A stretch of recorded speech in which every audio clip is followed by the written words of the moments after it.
মুজিবকে যখন ছাড়া হলো, সে তো কিছুই জানতো না যে দেশ স্বাধীন হয়েছে, কোন মুক্তি ফৌজ বলে কিছু ছিল, হাজার হাজার লোক দেশচ্যুত হয়েছে, প্রাণ হারিয়েছে, কি জানতো। সে তাকে যখন ছেড়ে দেওয়া হলো, তখন ইন্দিরা গান্ধী তাকে পাকিস্তানে ফোন করে বলল যে, ফোন করলো মুজিব, ফোন করে বলল যে আমি দেশে ফিরে যাচ্ছি। তখন ইন্দিরা গান্ধী বলল, যাওয়ার আগে আপনার সাথে দেখা করে আমি আপনাকে কৃতজ্ঞতা জানতে চাই। তো তখন ইন্দিরা গান্ধী বলল, কৃতজ্ঞতা জানাবেন, আপনি ফোন না করলে আমি আপনাকে ফোন করতাম, আপনাকে ঢাকায় সরাসরি আপনি যাবেন না, আপনি নয়াদিল্লি হয়ে যেতাম। আমি আপনার রেসপেক্ট এবং শালীনতা দেখে খুবই অভিভূত যে আপনি যথেষ্ট সম্মান নিয়ে, আওয়ামী লীগের শেখা উচিত যে মেজর ডালিম সম্পর্কে তারা যা শুনেছে এতদিন, সে মেজর ডালিম একবারও শেখ মুজিব সম্পর্কে বাজে কোনো ভাষা বলে নাই বা তাকে নিয়ে কটাক্ষ করে কোনো কথা বলে নাই। রবীন্দ্রনাথ ঠাকুর, যাকে নিয়ে আমরা নাচানাচি করি এবং অনেকের মানে ভাসে যায়, আপ্লুত হয়ে যায় আবেগে, এই রবীন্দ্রনাথ ঠাকুর একজন ইন্ডিয়ান নাগরিক এবং ইন্ডিয়ার জাতীয় সঙ্গীতের রচয়িতা। আমাদের দেশে তার চেয়েও প্রতিভাবান কবি কাজী নজরুল থাকা সত্ত্বেও আমরা সেই ভারতীয় নাগরিকের একটা গানকে আমাদের জাতির উপরে চাপিয়ে দেওয়া হলো জাতীয় সঙ্গীত। পৃথিবীর ইতিহাসে এমন কোন নজির আর দ্বিতীয়টা আছে বলে আমি মনে করি না। কেন কোন বাংলাদেশে যদি নজরুল ইসলামকে আমরা জাতীয় কবি আখ্যা দিয়ে থাকি, তাহলে নজরুল ইসলামের গান কেন হলো না? বা অন্য কারো গান হতে পারতো জাতীয় সঙ্গীত। ভালো ভালো কবি সাহিত্যিক ছিলেন আমাদের দেশে। মেজর ডালিম নামে আমরা যাকে চিনি, লেফটেন্যান্ট কর্নেল ডালিম বীর উত্তম, তিনি আমাদের সাথে উপস্থিত আছেন। আমাদের এই জাতির সূর্য সন্তান, যিনি আপনারা 2024 সালের স্বাধীনতা দেখেছেন, 1975 সালের যে স্বাধীনতা, সেই স্বাধীনতা এনে দিয়েছিলেন। আপনারা যে মানুষটিকে দেখছেন, সেই মানুষটি জনাব মেজর ডালিম। আমি আপনাকে মেজর ডালিম বলেই চিনি, কারণ আপনার জীবনের সবচেয়ে যে পুণ্যের কাজটি করেছিলেন সেটা মেজর ডালিম হিসেবেই করেছিলেন, যে কারণে আপনাকে আমরা মেজর ডালিম হিসেবেই ডাকতে স্বাচ্ছন্দ্য বোধ করি। আপনি জাতিকে অ্যাড্রেস করতে পারেন। ধন্যবাদ ইলিয়াস। আজ অনেক বছর পর দেশবাসীকে আমার তরফ থেকে, বিশেষ করে নতুন প্রজন্মের ছাত্র জনতা যারা ফ্যাসিবাদ বিরোধী আন্দোলনে আংশিক বিজয় অর্জন করেছেন, তাদেরকে আমি অভিনন্দন জানাই, সাথে লাল সালাম জানাচ্ছি। তবে বিপ্লব একটা সমাজে, যে কোনো রাষ্ট্রে একটি চলমান প্রক্রিয়া। সেই অর্থে তাদের বিজয় কিন্তু এখনো পুরোপুরিভাবে অর্জিত হয়নি। তার জন্য আরো সংগ্রামের প্রয়োজন। পুরোপুরিভাবে অর্জন করার পর তাদের এমন একটা অবস্থানে থাকতে হবে যেখান থেকে তারা নীতি নির্ধারণ করতে পারবে। তাদের যে ইচ্ছা, চাহিদা, প্রত্যাশা, যার সাথে জনগণের প্রত্যাশা চাহিদা মিল রয়েছে, সেটা বাস্তবায়ন করার দায়িত্বটাও কিন্তু তাদের নিজেদেরই করতে হবে। তাদের দায়িত্ব অন্য কোনো মানুষ এসে করে দেবে না। সে যত বড় স্কলারই হোক, যতগুলি মেডেলের অধিকারী হোক, আমার দীর্ঘ জীবনের অভিজ্ঞতা বলে যে বিপ্লবী যে লক্ষ্য থাকে, সেই লক্ষ্য একমাত্র বিপ্লবীরাই সাধন করতে পারে, অর্জন করতে পারে। সেই জন্য তোমাদেরকে এখনই ঘুমিয়ে পড়ার সময় ঘুমিয়ে পড়লে চলবে না, সজাগ থাকতে হবে। আগামী দিনে যত কঠিন সংগ্রামই হোক, সেই সংগ্রামে আল্লাহর উপর ভরসা করে তোমাদের যুদ্ধে ময়দানে পাথরের মতো, ইস্পাতের মতো লৌহ কঠিন প্রত্যয় নিয়ে দাঁড়াতে হবে যে আমরা এই সংগ্রামে জিতবই, বিপ্লবকে সফল করব এবং জনগণ এবং তোমাদের যে আশা আকাঙ্ক্ষা, একটা সুখী সমৃদ্ধ বাংলাদেশ গড়ে তোলা। এই ভারতীয় সম্প্রসারণবাদী হিন্দুত্ববাদী ভারত, যার কবজায় আমরা প্রায় চলে গিয়েছি, সেই অবস্থান থেকে সেই ৭১ মতো আরেকটি স্বাধীনতা আমাদের অর্জন করতে হবে। তা না হলে তোমাদের বিপ্লব ব্যর্থতাই পর্যবেসিত।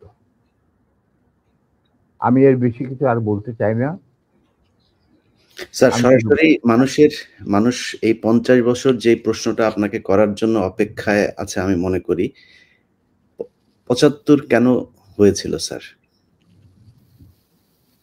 ইলিয়াস, ৭৫-এ তোমার কি বয়স ছিল আমি জানি না, তবে আমার জন্ম হয় নাই স্যার। হ্যাঁ, তবে ৭৫-এ যে মুজিব ৭০-এর ইলেকশনের সময় ৭২-এর আগে, মানে ৭১-এর মুক্তি সংগ্রাম শুরু হওয়ার আগে ছিল, তার চরিত্র ছিল এক ভিন্ন প্রকৃতি। তিনি বাঙালি জাতীয়তাবাদের সংগ্রামে যথেষ্ট অবদান রেখেছেন। কিন্তু স্বাধীনতা যখন পাকিস্তান আর্মি ২৫-২৬ রাতে মানে বাঙালিদের উপর, নিরীহ বাঙালিদের উপর শেখ সন্ত্রাসবাদ, অ্যাট্রোসিটি বলো, জেনোসাইড বলো, চালালো, এবং যাতে লক্ষ লক্ষ হাজার হাজার শিশু, নারী, পুরুষ প্রাণ হারালো, ছাত্র জনতা, কোনো কারণ ছাড়া। তারপর তখন সেই অবস্থায় আমাদের দেশের তথাকথিত বড় বড় জাতীয় নেতারা বিভিন্ন দলে, তাদেরকে কিন্তু কাউকে খুঁজে পাওয়া গেল না। তারা তখন তাদের নিজেদের জীবন বাঁচিয়ে যার যার মতো জায়গায় চলে গেলেন। মুজিব স্বয়ং পাকিস্তান আর্মির কাছে ধরা দিলেন এবং তাদের সাথে একটা বন্দোবস্ত করে তার পরিবারের ভরণ পোষণের দায়িত্ব আর্মির হাতে তুলে দিয়ে তিনি পাকিস্তানে পাড়ি জমান। ডাক্তার কামাল হোসেনকে সঙ্গে, যিনি ছিল major via media between Mujib and the army junta. তখন সেই দিশাহারা মানুষ বুঝতে পারছিল না বাংলাদেশে যে তারা কি করবে, তারা কোথায় যাবে, কিভাবে নিজের প্রাণ বাঁচাবে। সেই সময় চিটাগাঙ্গে থেকে ভেসে আসলো মেজর জিয়ার স্বাধীনতার ডাক। আমি তখন পাকিস্তানে চাকরিরত অবস্থা। সেই ডাকে দেশের লোক একটা আলোর রশ্মি দেখলো যে হ্যাঁ, আমাদেরকে এইভাবে মরণের হাত থেকে বাঁচার জন্য আমাদেরকে যুদ্ধ করতে হবে। Simple is that. আর সমস্ত দেশে সর্বপরিসরে লোক বিদ্রোহ, সেই মুক্তিযুদ্ধ সংগ্রামে ডাকে সাড়া দিয়ে মুক্তিযুদ্ধ গড়ে তুলবে। আমরাও এখানে বসে থাকুন না, যারা পেরেছি, যাদের সাহস ছিল, যাদের দেশপ্রেম ছিল, যারা পাকিস্তানের আর্মি জান্তাদের নির্যাতন, নিষ্পেষণ, বৈষম্যমূলক আচরণের বিরুদ্ধে জানা ছিল, তারাও সেই সংগ্রামে যোগ দেন। অনেকেই পালিয়ে এসে জীবনের ঝুঁকি নিয়ে। আমি ছিলাম তাদের মধ্যে সর্বপ্রথম গ্রুপ লিডার, যে আরো দুজন আমার সাথীকে নিয়ে আমি এসে যুদ্ধে যোগ দিই। কোনো বিবেকবান বাঙালি তখন যারা পাকিস্তানে চাকরি করতেন, তাদের পক্ষে নিশ্চুপ বসে থাকা সম্ভব ছিল না। তবে এটাও ঠিক, অনেকেই ঠিক বুঝতে পারছিল না যে কি হচ্ছেটা কি। কোনো খবর নাই, চিঠিপত্রের আদান প্রদান নাই, কোন রকম সংযোগ নাই। বিদেশি মিডিয়া, ভয়েস অফ আমেরিকা, তারপরে BBC, radio Australia, radio India, এই সমস্ত ওখান থেকে যা কিছু জানা যাচ্ছিল ওটা সম্পূর্ণভাবে বিশ্বাসযোগ্য ছিল না। তারা তাদের মতো করে বলতে থাকে এবং আমরা শুনতে থাকি। তাই অনেকেই ঝুঁকি নিতে রাজি ছিলেন না। আর একটা সমস্যা ছিল, অনেকেই পরিবার সহকারে থাকতেন পশ্চিম পাকিস্তান। এখন বউ বাচ্চা নিয়ে তো আর পালিয়ে যাওয়া সম্ভব না সবার পক্ষে। কিন্তু আমি ছিলাম তখন ব্যাচেলার। আমার সাথে যে দুজন সাহসী সহযোদ্ধা চলে আসে আমার ডাকে, তারা ছিলেন কর্নেল নূর চৌধুরী, তখন অবশ্য লেফটেন্যান্ট নূর চৌধুরী, আর লেফটেন্যান্ট মতিউর রহমান, পরে দুজনই কর্নেল এবং রাষ্ট্রপতি একজন, মানে নূর রাষ্ট্রপতি। আমরা চলে আসি, এসে মুক্তিযুদ্ধে জয়েন করি। তো আমরা তিনজনই ছিলাম স্পেশালাইজড অবস্থা। স্পেশালাইজড অবস্থার মধ্যে বোঝা যায় যে যাদের কমান্ডো ট্রেনিং থাকে, স্পেশালাইজড ওয়ারফেয়ারের উপরে জ্ঞান থাকে, এবং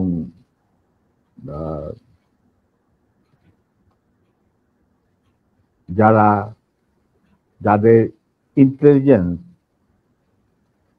অপারেশন কিভাবে বিশ্বজুড়ে চলে সে সম্পর্কে জ্ঞানে তারা অভিজ্ঞতা সঞ্চয় করেন বিভিন্ন কোর্সের মাধ্যমে। তা আমরা ছিলাম তিনজনই সেই ধরনের অবস্থা। তাই আমরা জীবনের ঝুঁকি নিয়ে, আল্লাহর নাম নিয়ে বেরিয়ে পড়ি এবং অতি সহজেই দিল্লি পর্যন্ত পৌঁছে যায়। এবং সেখানে আমাদেরকে রিসিভ করা হয় সাউথ ব্লকে, মানে প্রাইম মিনিস্টারের অফিসে শ্রীমতী ইন্দিরা গান্ধী, র প্রধান founding father general Ruban Singh, DP Dhar, মুখ্য সচিব প্রাইম মিনিস্টারের and in charge of Bangladesh affair, এনারা আমাদেরকে রিসিভ করে। তারপর অনেক আলাপ আলোচনা, কিছুদিন ট্রেনিং, ব্রিফিং, পরে আমাদেরকে মুজিবনগর সরকারের কাছে হ্যান্ড ওভার করে দেওয়া হয় এবং আমাদেরকে দিল্লি থেকে নিয়ে আসার জন্য general Usmani, commander in chief মুক্তি ফৌজ,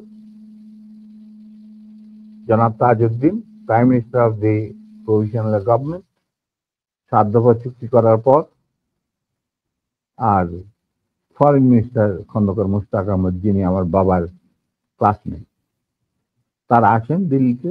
এসে তাদেরকে ফর্মালি আমাদেরকে হ্যান্ড ওভার করে দেওয়া হয়। তারপরে আমাদের তিনজনের মধ্যে দুজনকে, আমাকে এবং মতিকে, অ্যাপয়েন্ট করা হয় as guerrilla adviser to the sector commander. মানে 11টা সেক্টরের মুক্তিযোদ্ধাদের রিক্রুট করা, তাদের ট্রেন করা, তাদেরকে ইন্ডাক্ট করা, অপারেশন করানো সব দায়িত্ব পড়ে আমাদের দুজনের উপর, এবং আমরা এই 11টাকে ভাগ করে নিই। আর Noor being the junior most, Osmani সাহেব উনাকে তার চিফ পার্সোনাল স্টাফ অফিসার হিসেবে মুজিবনগর সরকারের যে হেডকোয়ার্টার ছিল মুক্তিবাহিনী, সেখানে তার সাথে রাখেন। এবং শেষ পর্যায়ে কিছুদিনের জন্য নূর অনেকটা দৃঢ়তার সাথেই উসমানীর সাথে আলাপ করে সাউথ বেঙ্গলে চলে যায় এবং মুক্তিযুদ্ধে সক্রিয়ভাবে অংশগ্রহণ করে। সেও আঘাতপ্রাপ্ত, মানে সেও যুদ্ধে ইনজিওর্ড হয় একটা অপারেশনে, এবং তাকে বীর বিক্রম খেতাব দেওয়া হয়। আর আমি যুদ্ধের সময় 3-4 বার আহত হয়েছি, তার একটা নিদর্শন আমার দেখো, হাতের অবস্থা এখানে সেখানে সবকিছু অর্ধেক বোধ হয় আর্টিফিশিয়ালি ক্রিয়েটেড, রিক্রিয়েটেড, যেটাকে প্লাস্টিক সার্জারি বলা হয়। But then I continue.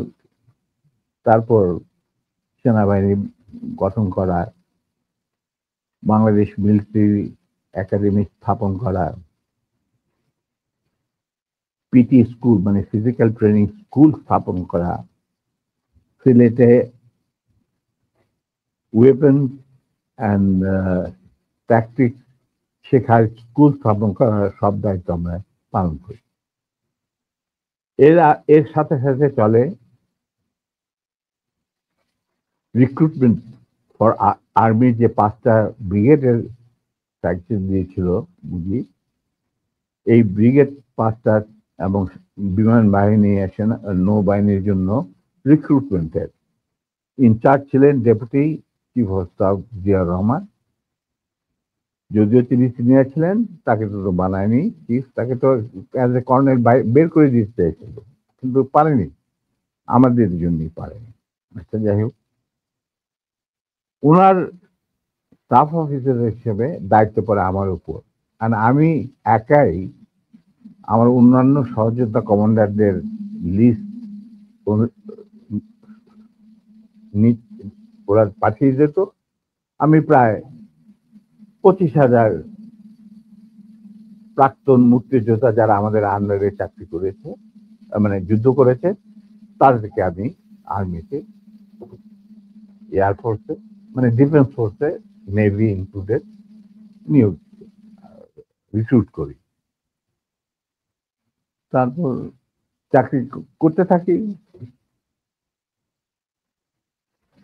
চাকরি চলতে থাকে। এই হচ্ছে আমাদের স্বাধীনতা সংগ্রামের ছোট্ট সিনপসিস। বলো এরপর কি, আর কি জানতে চাও?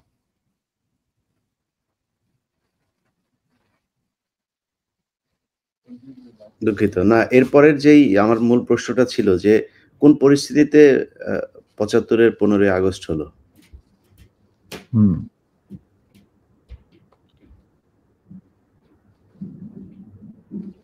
খুবই স্পর্শকাতর প্রশ্ন ইলিয়াস। নিজের বাদ্য নিজে বাজানো অনেক সময় ঠিক হয় না, কিন্তু তুমি যখন প্রশ্ন করেই বসলে, স্যার, এই আমার ইউটিউব চ্যানেলে আমি আজকে প্রায় 5 বছর হলো ভিডিও লাইভ করি, প্যাকেজ দেই। সো ফার আই রিমেম্বার আমার সবচেয়ে বেশি একসাথে ভিউয়ার ছিল সম্ভবত 20 বা 25,000। আমি মাত্র খেয়াল করলাম এই মুহূর্তে 1,70,000 মানুষ এট এ টাইমে ওয়াচিং আওয়ার ভিডিওস। এটা তো তোমার, the credit goes to you. No, credit goes to you, man. Goes to you. Well, I'm just মানে well, যাকে হয় আল্লাহর ইচ্ছায় হয়। আমি একজন আমি আমি এই জন্যই বললাম যে আপনার নিজের ঢোল আপনি যেটা মানে বাজানোর কথা বলছেন, আপনি তো বাজান নাই, 50 বছর চুপ ছিলেন। যেই স্বাধীনতা আপনারা এনে দিয়ে গিয়েছেন, সেই স্বাধীনতা না আসলে তো আজকের শেখ হাসিনা যে অবস্থায় দেশকে নিয়ে গিয়েছিল, সেই ৭৫ এর পরে আর হয়তো ২-১ বছর লাগতো শেখ মুজিবের সেখানে নিয়ে যেতে। তো আমাদেরকে এই যে উদ্ধার করে দিয়ে গিয়েছেন, এই কৃতজ্ঞতা বোধটা বাঙালি জাতির নেই। যে কারণে আজকে মেজর শরীফুল হক ডালিম বাংলাদেশের মাটিতে নেই।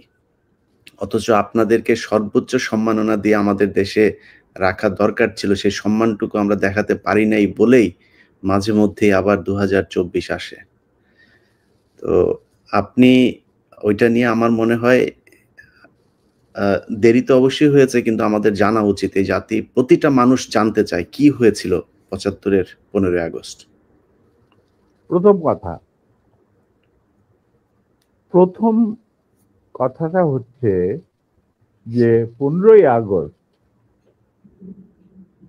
কিন্তু কোনো বিচ্ছিন্ন ঘটনা না। এটা সূত্রপাত হয় মুক্তিযুদ্ধ চলাকালীন অবস্থায়। আমরা বুঝতে পেরেছিলাম যে বাংলাদেশের মুক্তিযুদ্ধটা অ্যাকচুয়ালি কাদের ইন্টারেস্টে হচ্ছে। এটাকে আমাদের ইন্টারেস্টে হচ্ছে যে আমরা আমাদের দেশ যুদ্ধ করে স্বাধীন করব, নাকি এটার পেছনে অন্য কোনো উদ্দেশ্য কাজ করছে। যখন 7 দফাতে চুক্তি করে নজরুল ইসলাম আর তাজউদ্দিনকে পারমিশন দেওয়া হলো to establish provisional government in Calcutta, এই 7টা ক্লজ পড়ে সাইন করার পর, দস্তখত করার পরে নজরুল ইসলাম সাহেব ফিট হয়ে পড়ে গিয়েছিলেন যে এটা তো একদম একটা দাস খত, যে আমরা ক্রমান্বয়ে ভারতের একটা করদ রাজ্য, তারপরে একটা অঙ্গরাজ্য হিসেবে অঙ্গরাজ্যে পরিণত হবে বাংলাদেশ, হবু বাংলাদেশ। আর ওই joint declaration between Usmani and general Manekshaw joint command establish করার পর কথা ছিল যে general Usmani on behalf of Bangladesh government will invite General Manekshaw to come and be present as an auxiliary force commander, সহায়ক শক্তির commanding chief হিসাবে in the surrender ceremony, but the instrument will be signed by the Mukti Fauj commander-in-chief, who was General Usmani, Colonel Usmani. কিন্তু সেটা হতে দেওয়া হলো না। 16ই ডিসেম্বরে যে সারেন্ডার সেরেমনি হলো রেস্ট করতে, সেখানে পরিষ্কার বাংলাদেশের জনগণ দেখতে পেল যে পাকিস্তান আর্মি সারেন্ডার করছে ভারতীয় সেনাবাহিনীর কাছে, এবং সেখানে সাইন করছেন আরোরা ভারতীয় বাহিনীর পক্ষে, আর ওদিকে নিয়াজি পাকিস্তানি আর্মির পক্ষে। সেখানে মুক্তিযোদ্ধারা কোথায়? আমরা পড়ে থাকলাম ঝাড়ুদার হিসেবে ইন্ডিয়ান আর্মির রাস্তা পরিষ্কার করে দেওয়ার কাজে, বনে বাদারে। আমাদের কি কোনো শহরগঞ্জে ঢোকার পারমিশন দিল না মুজিব সরকার, মানে তাজউদ্দিনের সরকার, আওয়ামী লীগ সরকার। সেই অবস্থায় কি প্রমাণিত, এটা এই ঘটনায় কি প্রমাণিত হলো? ইন্ডিয়া প্রমাণ করলো সারা বিশ্বে যে বাংলাদেশের জনগণ নিজেরা যুদ্ধ করে দেশ স্বাধীন করেনি। বাংলাদেশ নামক একটি রাষ্ট্র প্রিমেচুরলি জন্ম দেওয়া হয়েছে as an outcome of Indo-Pakistan war, যেখানে ইন্ডিয়া জিতেছে। এইটা হলো ইতিহাসের শুরু। তারপর মুজিবকে যখন ছাড়া হলো, সে তো কিছুই জানতো না যে দেশ স্বাধীন হয়েছে, কোনো মুক্তি ফৌজ বলে কিছু ছিল, হাজার হাজার লোক দেশচ্যুত হয়েছে, প্রাণ হারিয়েছে, কিছু জানতো না। সে তাকে যখন ছেড়ে দেওয়া হলো, তখন ইন্দিরা গান্ধী তাকে পাকিস্তানে ফোন করে বলল যে ফোন করলো মুজিব, ফোন করে বলল যে আমি দেশে ফিরে যাচ্ছি। তখন ইন্দিরা গান্ধী যাওয়ার আগে আপনার সাথে দেখা করে আমি আপনাকে কৃতজ্ঞতা জানতে চাই। তো তখন ইন্দিরা গান্ধী বলল, কৃতজ্ঞতা জানাবেন, আপনি ফোন না করলে আমি আপনাকে ফোন করতাম, আপনাকে ঢাকায় সরাসরি আপনি যাবেন না, আপনি নয়াদিল্লি হয়ে যেতাম। মুজিব সেটাই করলেন, তিনি চলে গেলেন নয়াদিল্লি, লন্ডন হয়ে। সেখানে কি হলো, যেই 7 দফা চুক্তিতে সাইন করার পর প্রবাসী সরকার গঠন করেছিল তাজউদ্দিন আর নজরুল ইসলাম, সেই আওয়ামী লীগ বাংলাদেশে ক্ষমতা গ্রহণ করলো সারেন্ডারের পর। ওই 7 দফা ভিত্তিতে, এবং সেই 7 দফাতে মুজিব স্বাক্ষর দেওয়ার পর ফিরে গিয়ে তিনি ক্ষমতা নিজে হাতে নিয়ে নিলেন। তাজউদ্দিনকে বলল, তাজউদ্দিন তুমি প্রাইম মিনিস্টার থাকবা না, আমি হমু প্রাইম মিনিস্টার। তারপর কি হলো, কোনো নির্বাচন নাই, কিছু নাই। ওই 70-এর নির্বাচনের সুবাদে তারা ইন্ডিয়ার 4 স্তম্ভ ডুপ্লিকেট বাংলাদেশে ইম্পোর্ট করে তার উপরে একটা সংগঠন বানানো, হুবহু এক। শুধু তাই না, রবীন্দ্রনাথ ঠাকুর, যাকে নিয়ে আমরা নাচানাচি করি এবং অনেকের মানে ভাসে যায়, আপ্লুত হয়ে যায় আবেগে, এই রবীন্দ্রনাথ ঠাকুর একজন ইন্ডিয়ান নাগরিক এবং ইন্ডিয়ার জাতীয় সঙ্গীতের রচয়িতা। আমাদের দেশে তার চেয়েও প্রতিভাবান কবি কাজী নজরুল ইসলাম উপস্থিত থাকা সত্ত্বেও আমরা সেই ভারতীয় নাগরিকের একটা গানকে আমাদের জাতির উপরে চাপিয়ে দেওয়া হলো জাতীয় সঙ্গীত। পৃথিবীর ইতিহাসে এমন কোন নজির আর দ্বিতীয়টা আছে বলে আমি মনে করি না। কেন কোন বাংলাদেশে যদি নজরুল ইসলামকে আমরা জাতীয় কবি আখ্যা দিয়ে থাকি, তাহলে নজরুল ইসলামের গান কেন হলো না? বা অন্য কারো গান হতে পারতো জাতীয় সঙ্গীত। ভালো ভালো কবি সাহিত্যিক ছিলেন আমাদের দেশে, কিন্তু পৃথিবীর ইতিহাসে কোথাও নাই যে বিদেশি এক নাগরিকে যে নাকি তার দেশের জাতীয় সঙ্গীত রচনা করেছে এবং আমাদের শুদ্ধ স্বাধীন বাংলাদেশে এসেও আমাদের জাতীয় সঙ্গীত রচনা করতে হবে। কি ধরনের কথা? That means you have nothing in your hand. তারপর মুজিবকে দিয়ে রক্ষী বাহিনী সৃষ্টি করলো ইন্ডিয়া। তারা বাংলাদেশের সামরিক বাহিনীকে দুর্বল করে একটা নামের মাত্র সামরিক বাহিনী, হাতে লণ্ঠন, করে ঠনঠন, এই ধরনের একটা সেনাবাহিনী রাখবে। আর কারণ একটা সেনাবাহিনী তো রাখতেই হবে, কারণ যে কোনো জাতির মেরুদণ্ড হচ্ছে সেনাবাহিনী। ওই হাতে লণ্ঠন, করে ঠনঠন, আর আসলে তার চেয়ে অনেক শক্তিশালী একটা বাহিনী গঠন করলো ইন্ডিয়া। স্যার, ওই যে 7 দফাটা আমরা তো ইতিহাস পড়ে, আমরা তো আসলে সাক্ষী না, আমরা পড়ে মানুষকে জানানোর চেষ্টা করেছি। আপনার স্মরণ আছে 7 দফাটার কথা? কি কি ছিল ওই দফায়? যদি কয়েকটা গুরুত্বপূর্ণ জায়গা যদি মনে রাখেন। দেখো ভাই, আমি তো অ্যাকচুয়ালি 7 দফা একদম টোটো এগুলো আমার বইতে লেখা আছে। যারা এটা কেন জিজ্ঞেস করলাম স্যার, কারণ হচ্ছে মানে আপনি তো করতে পারবেন না স্যার, সেনাবাহিনী তো 7 দফা মানলে করতে পারবেন না স্যার। আমার পক্ষে হয়তো এখন রিকালেক্ট করা অফেন ডিফিকাল্ট, কারণ আমার মাথায় অনেক কিছু খেলা করে। দু একটা জিনিস বলছি, যেমন ধরো মুজিব এবং তার সরকারকে প্রোটেকশন দেওয়ার জন্য ইন্ডিয়ান আর্মি অবস্থান করবে বাংলাদেশ। বাংলাদেশের কোনো শক্তিশালী সামরিক বাহিনী গঠিত হবে না। বাংলাদেশের কোনো স্বাধীন বৈদেশিক নীতি থাকবে না।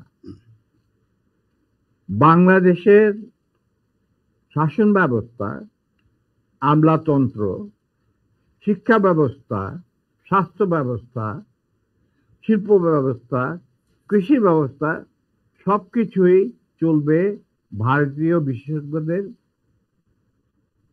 ইচ্ছা মতো। তারা মুজিব বিরোধী কোনো মানুষকে বাঁচিয়ে রাখা হবে না। তার জন্য যত লোক মারা দরকার মারা হবে, যত লোককে লুলা ল্যাংড়া করা হবে, চক্ষু তুলে নেওয়া হবে, মেয়েদের ইজ্জত লুণ্ঠন করা হবে, কোনো সমস্যা নেই। এইভাবে প্রতিপক্ষের উপর ঝাঁপিয়ে পড়ায় 40,000-এরও বেশি লোক মারা গেছে, সেটা সবাই জানে, প্রত্যেক আসছে। তারপর তোমার আমরা একটা করদ রাজ্যে পরিণত হয়ে গেলাম। কিন্তু সমস্যা দেখা দিল যে বাংলাদেশের মাটিতে যদি যে ইন্ডিয়ান সোলজাররা অবস্থান নেয়, তাহলে বিদেশ থেকে কোনো দেশেই বাংলাদেশকে স্বীকৃতি দিতে রাজি না। কারণ পাকিস্তান ইতিমধ্যে সিকিউরিটি কাউন্সিল থেকে একটা আইন পাস করে নিল যে বাংলাদেশে কে নিয়ন্ত্রণ করতে ভারত, তাদের সেনাবাহিনীর মাধ্যমে, মুজিব সরকারের মাধ্যমে। অতএব এটা একটা ডিসপিউটেড টেরিটরি, এটা একটা স্বাধীন দেশ নয়। তাই আপনারা স্বাধীন কিভাবে রিকগনাইজ করবেন মুজিবের সরকারকে? এরপর এই অবস্থায় ইন্দিরা গান্ধী পড়ল মুসিবত, তো আজ মুজিব সরকার। তখন ইন্ডিয়ান সরকার ডিসাইড করলো যে ঠিক আছে, আমাদের সোলজার আমরা ফেরত নিয়ে আসবো, তার পরিবর্তে আমরা জাতীয় রক্ষী বাহিনী বানিয়ে, তাই করা হলো। তো যে কাজটা ইন্ডিয়ান আর্মি করছিল সেটা পরে জাতীয় রক্ষী বাহিনী করলো। আর কি ধরনের অত্যাচার, অবিচার, কি ধরনের মানে হত্যাযজ্ঞ, গুম, খুন এবং অনাচার, অবিচার মুজিব সরকার করছিল, সেটা খতিয়ান তো তুমি আমার কি ভালো জানতে। অনেকে এই বিষয়ে লিখেছেন, সাহসী যারা তারা লিখে গেছেন, আমিও কিছুটা লিখেছি। সেখানেই শেষ হলো না। তারপর দেখা গেল যে সেই সুতিগার থেকে মুজিব কায়েম করলেন একদলীয়, এক ন্যায়কত্ব, স্বৈরাচার শাসন, বাকশাল, এবং নিজেকে তিনি আজীবন রাষ্ট্রপতি হিসেবে ঘোষণা দেবেন সিদ্ধান্ত না হলো। এই বাকশালের মেম্বার সবাই। সেই বাকশাল করার পর মুজিবের শক্তি বেড়ে গেল, তার নিষ্ঠুরতা এমন অসহনীয় পর্যায়ে চলে গেল, ইলিয়াস, লুটপাট, মার ধর, চোরাচালান, নকল টাকা ছাপানো ভারত থেকে, এই সমস্ত মানে একটা আমাদের মনে অস্তিত্বই এমন অবস্থায় গিয়ে থাকলো যে মানুষ একদিন মুজিবের জন্য দোয়া করেছিল যে আল্লাহ আমাদের এই মুজিব আমাদের চোখের মনি, আমাদের বাঁচাবে, দেশকে স্বাধীন করবে, বাঙালিদের ন্যায্য অধিকার আদায় করবে। সেই মুজিবের জন্য লোকজন আল্লাহর কাছে দোয়া চাচ্ছিল যে আল্লাহ আমাদের আজাদ দাও, নমরুদের হাত থেকে আদের দাও, আমরা তো শেষ মরে যাচ্ছি সব, কোথাও কোনো কেউ নেই প্রতিবাদ করা। এটা তো আমরা যারা সেনাবাহিনীতে তখন ছিলাম, যারা দেশপ্রেমী যোদ্ধা, তারা ঠিক মেনে নিতে পারেনি। যেভাবে তারা মেনে নিতে পারেনি পাকিস্তানের জান্তাদের অবিচার এবং দুরাচার। এরই পরিপ্রেক্ষিতে তাদের নেতৃত্বে সংগঠিত হয় একটা সেনা বিপ্লব। অনেকে বলে মুজিবকে মারা হলো কেন? মুজিব তো মারা যায় নাই, মুজিব নিহত হয়েছে একটা সেনা অভ্যুত্থানে ঘটাকালে। সেনা অভ্যুত্থান তো আর খালেদাতে মার্বেল খেলে না, ওখানে দুই পক্ষ থেকেই গোলাগুলি হয় এবং হতাহত হয় দুই পক্ষে। যেমন মুজিবের পক্ষের কিছু লোক মারা গেল, সেভাবে বিপ্লবীদের সেনা অভ্যুত্থানকারী বিপ্লবীদের তরফ থেকে কিছু লোক প্রাণ হারায়। এটাই বাস্তবতা। কিন্তু তারা বিজয়ী হয়ে গেল, বিপ্লবীরা বিজয়ী হলো, তারা ক্ষমতা তাদের নিজের হাতে নিয়ে নিল স্বতঃস্ফূর্ত ভাবে। ইলিয়াস, ঘোষণাটা অবশ্য আমি দিয়েছিলাম, স্বতঃস্ফূর্ত ভাবে মুজিবের সেই মৃত্যুর খবর জানার পর আর বাকশালের পতনের খবর জানার পর লাখো লাখো লোক, মানে দেশের রাস্তা ঘাট, গঞ্জ, শহর, বন্দর, নগর, গ্রাম, সবাই আনন্দ মিছিল বের করলো। আমরা তো এই সমস্ত লোকজনকে ডেকে নিয়ে আসিনি, স্বতঃস্ফূর্ত ভাবে লোকজন।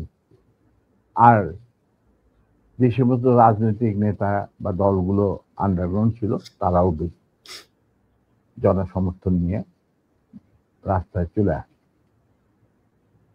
এইভাবেই জনস্বীকৃতি পেয়েছিল 15ই আগস্টে 32 সামরিক অভ্যুত্থান। এবং পরবর্তীতে খালেদ মোশাররফের প্রতিক্রিয়াশীল কুচক্রীদের কুদেতার বিরুদ্ধে ঘটা 7 নভেম্বর সিপাহী জনতার বিপ্লব, এগুলো সব একই সূত্রে গাথা। তো আমি বলবো যে আমাদের ফার্স্ট রিপাবলিক ছিল ফ্রান্স রেভলিউশনের পরিপ্রেক্ষিতে বলছি, ফার্স্ট রিপাবলিক ছিল 71 মুক্তিযুদ্ধ, তারই ধারাবাহিকতায় হয়েছে 75 আগস্ট বিপ্লব, তারই ধারাবাহিকায় থার্ড রিপাবলিক হয়েছে 1924 সালের ছাত্র জনতার গণ অভ্যুত্থান। এখন যেহেতু আমি বলেছি যে সম্পূর্ণ বিজয় আমাদের এখনো অর্জিত হয়নি, চলমান বিপ্লবের গতিধারায় সংগঠিত হবে চতুর্থ রিপাবলিক, মানে চতুর্থ বিপ্লব।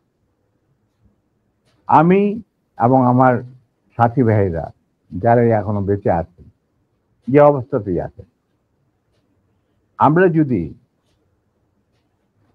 আমাদের বর্তমান প্রজন্মের বিপ্লবীদের, ছাত্র জনতা,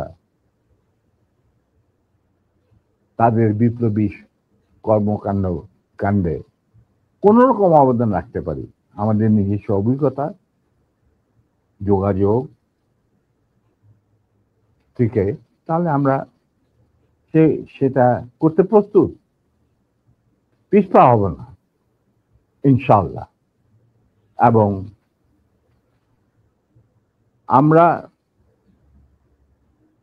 তাদেরকে শ্রদ্ধা, সালাম এবং বিপ্লবী সালাম সাথে মন থেকে দোয়া করছি যে তাদের বিপ্লব যাতে ব্যর্থ না হয়, তারা যাতে বিজয় সংগঠিত করে, বিজয় অর্জন করে, তারা যাতে একটা সুখী, সমৃদ্ধ, শক্তিশালী বাংলাদেশ গড়ে তুলে তাকে দুর্যোগ ঘাঁটি হিসেবে স্থাপিত করতে পারে। এই আমার বক্তব্য। আচ্ছা আমার চাওয়ার কিছু নাই। স্যার, কিন্তু একটা কোয়েশ্চেন ধরেন, আপনি যে বিপ্লবের কথা বললেন, ধরেন ২৪-এর বিপ্লবের যারা নেতৃত্ব দিয়েছে তারাও আমার এখানে কথা বলেছেন। আপনার লাইভে এই মুহূর্তে ৪.৫ লাখ মানুষ দেখছে। এবং আমি কমেন্টগুলো পড়ছিলাম। আমি বোঝার চেষ্টা করছিলাম যে আসলে কি। আমার মনে হয় এ পর্যন্ত কয়েক লাখ কমেন্টের মধ্যে বোধহয় ১০ টা কমেন্ট পড়েছে আপনাকে গালি দিয়েছে বা আমাকে গালি দিয়েছে।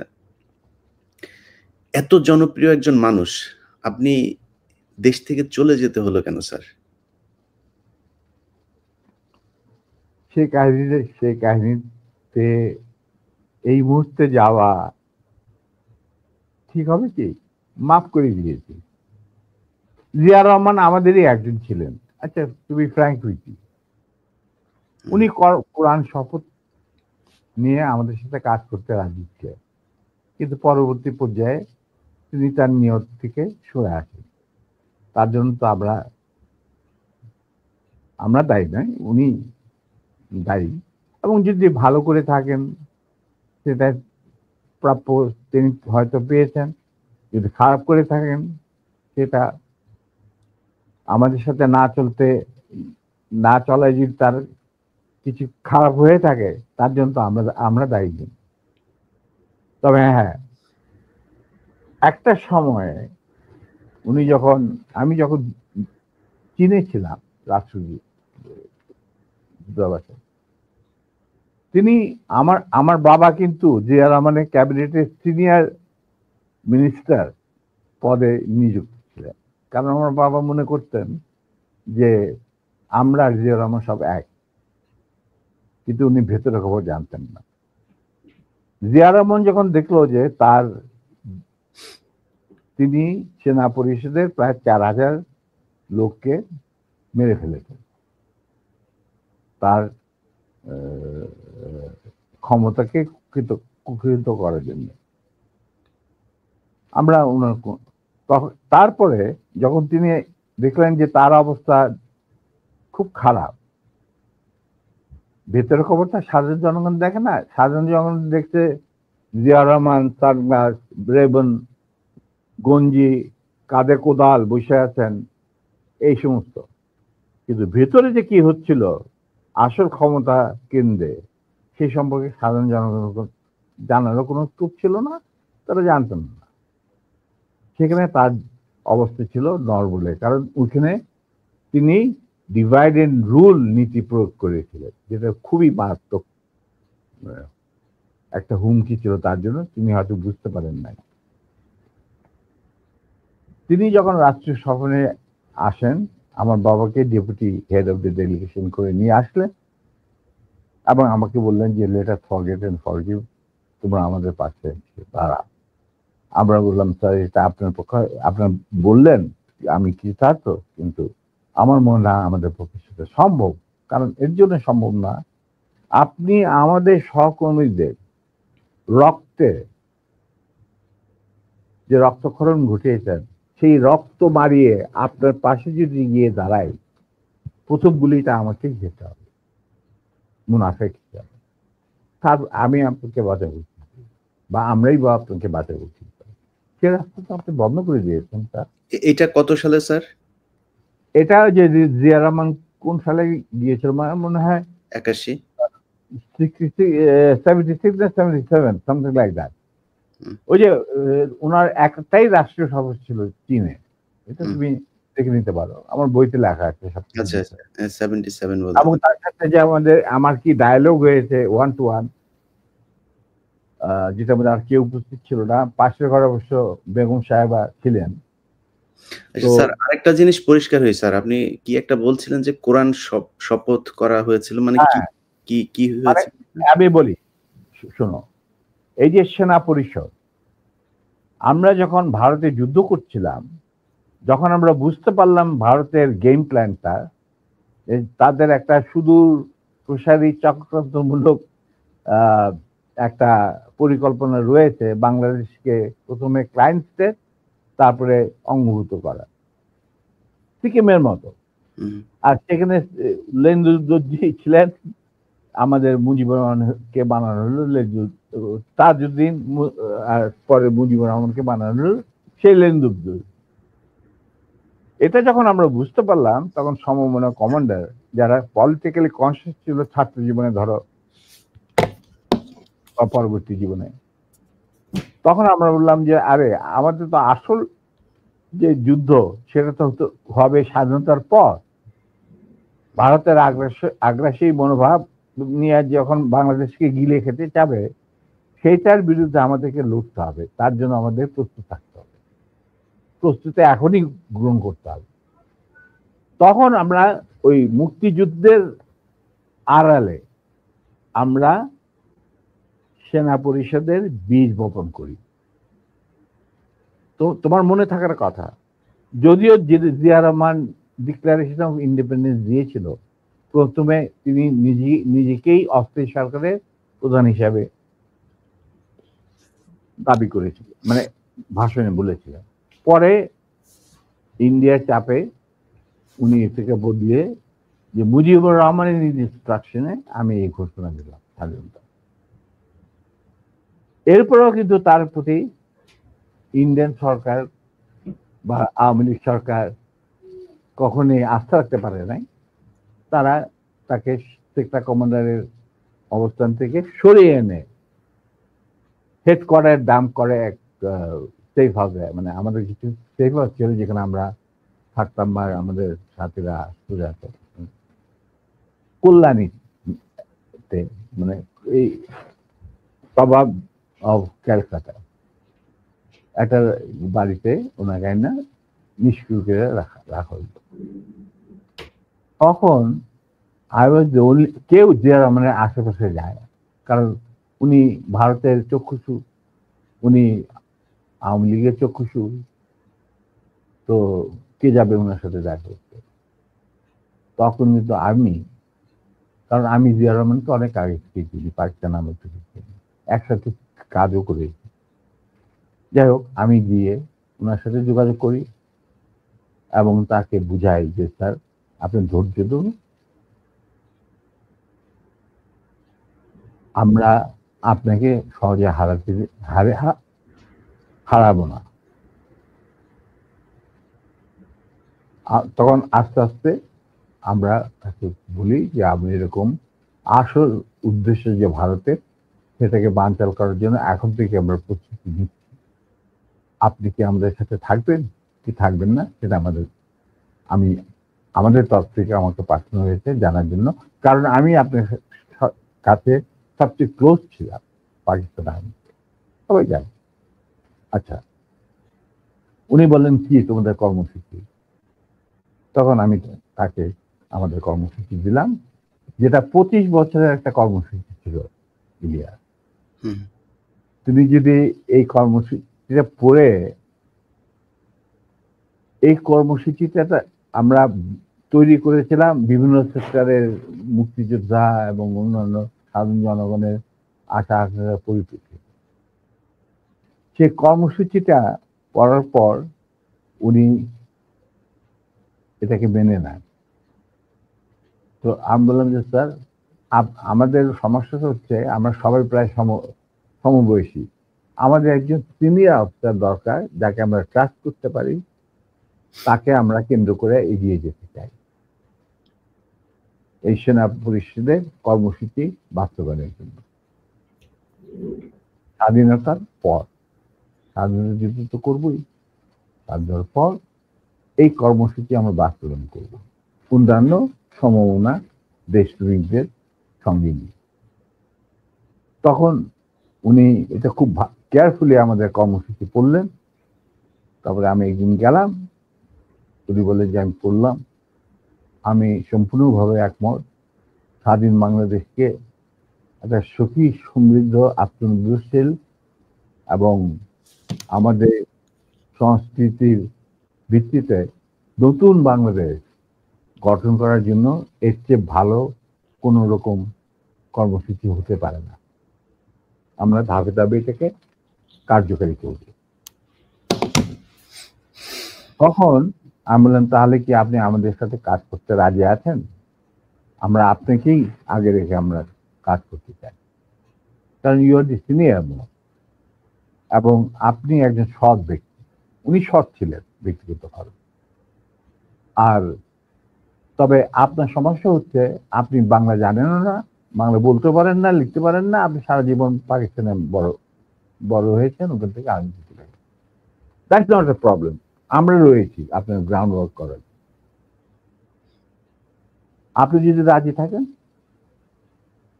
তাহলে আমরা একসাথে কাজ করতে আপনাকে সামনে রেখে আমরা কাজ করতে রাজি, এগিয়ে যাব, সেনা পরিষদ এগিয়ে যাবে কাজ। তখন বললেন যে আমি রাজি। তখন বললেন যে স্যার, আমাদের সাংগঠনিক বিধান অনুযায়ী আপনাকে একটা কোরআন শপথ দিতে হবে, যে কোরআন ধরে আপনি বলবেন যে আমি এই কর্মসূচি ভিত্তিক কর্মকাণ্ড, সেনা পরিষদের কর্মকাণ্ড পরিচালনা করার জন্য শীর্ষ নেতা হিসেবে যোগ দিতে রাজি আছে। উনি উজু করে আসলেন, কোরআন শরীফ রাখা হলো, তার উপর হাত রাখলেন, আমিও ওর হাতের উপর হাত রাখলাম, তারপরে এই শপথ উনি দিলেন। তবে একটা শর্ত থাকতো ওনার তরফ, যে যতদিন পর্যন্ত রাষ্ট্রীয় ক্ষমতায় আমরা না যেতে পারবো, ততদিন পর্যন্ত সেনা পরিষদের সাথে আমার যে কোনো সম্পর্ক আছে সেটা প্রকাশিত করা যাবে না। আমরা বললাম আমরা সবাই পরামর্শের মাধ্যমে বললাম বললো শুধু তুমি আর নূর, এই দুজনের পারমিশন থাকবে আমার সাথে যে কোনো সময় যে কোনো অবস্থায় যোগাযোগ করা। আমি বললাম আমাদের খুব বেশি যোগাযোগ করার দরকার হবে না, তবে প্রয়োজন মতো নিত্য বেসিসে আমরা দুজনেই আপনার সাথে যোগাযোগ করি, তাও তার বাসায়, অফিসে না। এই হলো কথা। তার মানে তার সেই শপথ আপনি রাখলেন না। আপনি মনে করলেন যে আমাদের বিদেশে রাখা এই ছিড়ায় ছেটায় আপনার আন্ডারই, সরকারের আন্ডারে থাকবো আমরা বিভিন্ন দূতাবাসে, আপনি আপনার যাদেরকে আপনি বিশ্বাসযোগ্য মনে করেন তাদের নিয়ে আপনি রাষ্ট্র চালাচ্ছেন, চালান। আমরা তো কোনো রকম বিরোধিতা করি নাই, আপনার করবো। আজ আপনি আমার বাবার সামনে বলছেন যে তোমরা let us forget and forgive and start afresh. রাজনীতিতে বা রাজনীতি হলো দাবা খেলা। দাবা খেলায় একটা চাল দিয়ে চাল আবার পিছনে নেওয়া যায় না, চালের আগে আপনাকে চিন্তা করতে হয়, এটা একবার চাল দেওয়ার পর আর সেটাকে ফেরত নেওয়া যায় না। আপনি how can we start A fresh? এটা সম্ভব নয়। এইভাবে আমাদের মিটিং শেষ হয়ে যায়। আপনাদের ওই 25 বছরের পরিকল্পনাতেই কি শেখ মুজিবকে ক্ষমতাচ্যুত করার পরিকল্পনা ছিল? অবশ্যই। শেখ মুজিব কি? Sheikh Mujib was a major player to implement the Indian design over Bengal. কিভাবে তুমি দেশে মানে জাতীয়তাবাদী ভিত্তিতে নিজের সংস্কৃতি, নিজেদের ঐতিহ্য ভিত্তিতে, নিজেদের ধর্মীয় চেতনার ভিত্তিতে তুমি বাংলাদেশ বানাবে কিভাবে? How it is possible? এটা তো, এই প্রশ্নটা তো আমার মনে হয় তোমার করাই উচিত ছিল না। এটা করার উচিত ছিল না কেন, এটা করলাম আপনার মুখ থেকে শোনানোর জন্য। এটা শুনলে হয়তো অনেকেই মনে করতে পারে যে আওয়ামী লীগ হয়তো এটা নিয়ে কথা বলবে যে জিয়াউর রহমানও তাহলে তাকে ক্ষমতাচ্যুত। আমি কিন্তু এখানে হত্যা করার কথা বলি, আমি বলেছি ক্ষমতাচ্যুত করার কথা জানতেন। He was a casualty. Right. He was a casualty in a conflict. It's a crossfire. Right. That's it. Right. তো এখন এই জায়গাতে শেখ মুজিবকে করার পরে আমি ব্যক্তিগতভাবে জিয়াউর রহমানের প্রতি আমার সম্মান একটু কমে নাই, কারণ ওইটা ছিল মেন কালপিট, এই শেখ মুজিব। তো তাকে তো সরাইতেই হবে এনি হাউ। আপনাকে সেটা আমি তোমাকে একটা কথা বলবো। জি স্যার। যাতে আমি একজন মুসলমান হিসাবে বা একজন মানুষ হিসাবে কেউ কোন মানে মানুষ বা একজন মুসলমান হিসাবে আমি কাউকে জাতির পিতা, জাতির মাতা, জাতির বন্ধু, জাতির ভাতিজা এগুলি আমি মানি না। এগুলি এগুলি এগুলি সঠিক বয়ান নয়। স্যার আপনি তো সেক্টর কমান্ডার ছিলেন, মানে মানে বীর উত্তম ছিলেন একজন। এই প্রশ্নটা আমি শেষ করি নাই। জি জি। আমরা এই যে সভ্য সমাজ তথাকথিত যেখান থেকে আমরা গণতন্ত্রের সবক নেই, যেখান থেকে আমরা মানবাধিকারের সবক নেই, যেখান থেকে আমরা শিখি হোয়াট ইজ ব্যক্তি স্বাধীনতা, বলার স্বাধীনতা, এই সমস্ত যারা যেখান থেকে আমরা সবক নেই সেই সমস্ত দেশে কি জাতির পিতা, জাতির ফিতা, জাতির বাতা, এই সমস্ত আছে? বলো কোন দেশ আছে? ইউএসএতে কয়েকজনকে তারা মানে ইউএস এর ফাউন্ডার মনে করেন। ফাউন্ডিং ফাদারও কেউ বলে না। দেখো Nelson Mandela was a friend of mine, উনি তো কোনদিন একসেপ্ট করে নাই যে তো তাকে বলা হোক জাতির পিতা। কেনিয়াটা, জম্মু কেনিয়াটা, ওনাকে তো জাতির পিতা বলা হয় না। প্যাট্রিক লুমুম্বা অফ জাম্বিয়া, ওনাকে তো জাতির পিতা বলা হয় না। স্যার পিতা যদি বলা হয়, যেমন ভারতে এই কালচার আছে, কিন্তু ভারত যদি ভারতের কালচারকে মানবো কেন? না, যদি মানা হয় সেই ক্ষেত্রে স্যার মোহাম্মদ আলী জিন্নাহ বাংলাদেশের জাতির পিতা হবে, কারণ সে দ্বিজাতি তত্ত্বের ভিত্তিতে দুই রাষ্ট্র গঠন করে দিয়ে গেছে। মোহাম্মদ আলী জিন্নাহ কোনোদিনই যদি হয়, যদি তারা করতেই চায় তাহলে সে হবে। শোনো, জি sir, I am very straight. কারণ আমার দাদা নানারা সব ছিলেন ইয়ারট্রাক ফ্রম দি আলিগড়, তারাই প্রতিষ্ঠা করতে মুসলিম লীগ নওয়াজ সাহেবের নেতৃত্বে। I come from a political family. My father was the GS of Dhaka University. ঠিক আছে? Now he became the leader of the youth and student front of Muslim League. ওনারাই বিলেত থেকে নিয়ে আসছিল জিন্নাহকে টু প্রোভাইড লিডারশিপ। তাদের এক point agenda, মুসলমানদের যেন স্বাধীন দেশ চাই, নো আদার থিং। এবং প্রথম গুলি খায় এই পাকিস্তান আন্দোলনের মুভমেন্টে কারমাইকেল কলেজের একটা ছাত্র, যেই প্রসেশনের নেতৃত্ব দিচ্ছিলেন আমার বাবা। বুঝলে? অতএব আমার মনে হয়, আমি জিন্নাহকে যতটুকু জানি, তিনি নিজেও কোনোদিন জাতির পিতা হিসেবে খেতাব নিতে রাজি হতেন। জি স্যার। স্যার আমাদের অনেকগুলো খুব গুরুত্বপূর্ণ কোশ্চেন আছে, যে কোশ্চেনগুলো মানুষ অনেক এই 50 বছর অপেক্ষা করছিল। আমরা দ্রুত কোশ্চেনে যাই। পরের কোশ্চেনটা স্যার মানে ইয়েস নো স্যার, দুই ইয়েতে জবাব। আমার দর্শকরা আর তোমার দর্শকরা, আপনার দর্শক স্যার, তোমার দর্শক, আমি আমার দর্শক বলবো না, যে তোমার দর্শক। আই এম প্রিভিলেজ, তুমি আমার সাথে কথা বলছো এবং তোমার মাধ্যমে তারা আমাকে দেখছেন। আমি বলবো যে আমি দর্শকদের সোজা কথা বলতে চাই যে আমি ব্যক্তিগতভাবে জাতির পিতা, জাতির পিতা, জাতির ভগ্নী, জাতির জামাই এই সমস্ত কিছু বিশ্বাস করি। আমরাও করি না স্যার, বাংলাদেশের মানুষ কেউই করে না এটা। যাদের বোধগম্য থাকা উচিত, জাতির পিতা যদি বলতেই হয় তাহলে বিশ্ব মানবতার পিতা হচ্ছে আদম আলাইহিস সালাম। এটা কেউ অস্বীকার করতে পারে? তা আমার কথা হচ্ছে, তোমরা উন্নত দেশগুলি থেকে তোমরা গণতন্ত্র শিখে আসো, তারপরে মানব অধিকার শিখে আসো। এগুলি কি নতুন করে শেখার কিছু আছে? আমাদের কোরআনের মধ্যে এই সমস্ত নাই? তারপরে বিভিন্ন ধর্মগ্রন্থ থেকে এগুলি নেই? তারপরে ওই সমস্ত দেশে কেন জাতির পিতা থাকে না? ওইখানে কেন জাতির মাথা থাকে না? আমাদের এখানে কেন থাকতে হবে? ইন্ডিয়াতে কে জাতির পিতা? হুই ইজ জাতির পিতা অফ ইন্ডিয়া? বলো তুমি আমাকে। দেয়ার ইজ নো জাতির পিতা। হুই ইজ জাতির পিতা? কোন সভ্য দেশে জাতির পিতা বলে কোনো জিনিস নাই।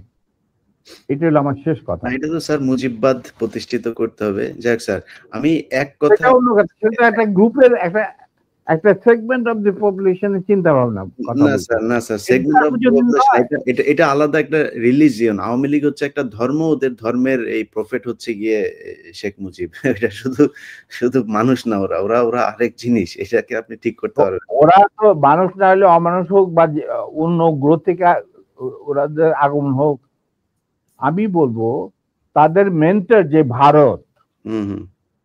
যেখানে এখন ওনারা গিয়ে আরামে এসে থাকতেছেন বাংলাদেশ থেকে পলায়া, কোনোদিন শুনি না কোনো প্রাইম মিনিস্টার পলায় যায়। আচ্ছা নিবে, ওনারা পলায় গেছেন। এখন ওই দেশটাতে কোনো জাতির পিতা আছে কি বলো? হুম। নাই। তো আমরা কেন জাতির পিতা নেবো? কেন নেব? কি যুক্তিটা কি?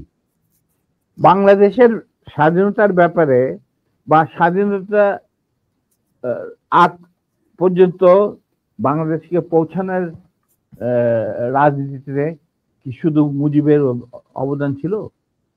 এখানে ভাসানীর নাম নিতে হবে না, ফজলুল হকের নাম নিতে হবে না, ফারুদ্দিন নাম নিতে হবে না? বলো তুমি আমি পরিষ্কার ভাবে কেন? তাহলে মুজিব কিভাবে জাতির পিতা হবে? একমাত্র মুজিবই কি বাংলাদেশের ঠিকাদার? না, আমি সেটা মনে করি না। মুজিব তো কোনোদিন স্বাধীনতা চাইনি বাংলাদেশের জন্য। He never wanted that Bangladesh should be independent. Agartala ষড়যন্ত্র মামলা টামলা এই সমস্ত আবল তাবল কথা বলে, কিচ্ছা বলে। আসল কিচ্ছা তো আগরতলা, মানে স্বাধীনতার কথা সেনাবাহিনীর এক তরুণ অফিসার প্রথম চিন্তা করেছিল। তিনি ছিলেন flight commander, commander Wajen Hossain, Pakistan নেভির চৌকস অফিসার। জি স্যার, অনেক অনেক গুরুত্বপূর্ণ কথা আছে যেগুলো মানুষ শুনতে চায়, সেখানে যাই আমি। কথা হচ্ছে যে শোনো, জি। যার যা প্রাপ্য তাকে সেটাই দিতে হবে, হুম। সেই মর্যাদা দিতে হবে, জি। নাহলে এটা মুনাফিকি। জি। না, আমি আপনার কাছ থেকে আমি ধারণা করছিলাম যে আপনি হয়তো শেখ মুজিব সম্পর্কে অনেক বাজেভাবে কথা বলবেন, কিন্তু আমি আপনার রেসপেক্ট এবং শালীনতা দেখে খুবই অভিভূত যে আপনি যথেষ্ট সম্মান নিয়ে, আওয়ামী লীগের শেখা উচিত যে মেজর ডালিম সম্পর্কে তারা যা শুনেছে এতদিন, সে মেজর ডালিম একবারও শেখ মুজিব সম্পর্কে বাজে কোনো ভাষা বলে নাই বা তাকে নিয়ে কটাক্ষ করে কোনো কথা বলে নাই। যাই হোক, তো আমরাও স্যার এটাই বলে আসছি যে আমরা কাউকে অসম্মান করতে চাই না। আরেকটা কথা শুনতে, জি। এই কথাটা যখন তুমি বললেই, তাহলে আমার বইতে পরিষ্কার লেখা আছে মুজিব পরিবারের সাথে আমার কি সম্পর্ক ছিল। জি। ঠিক আছে?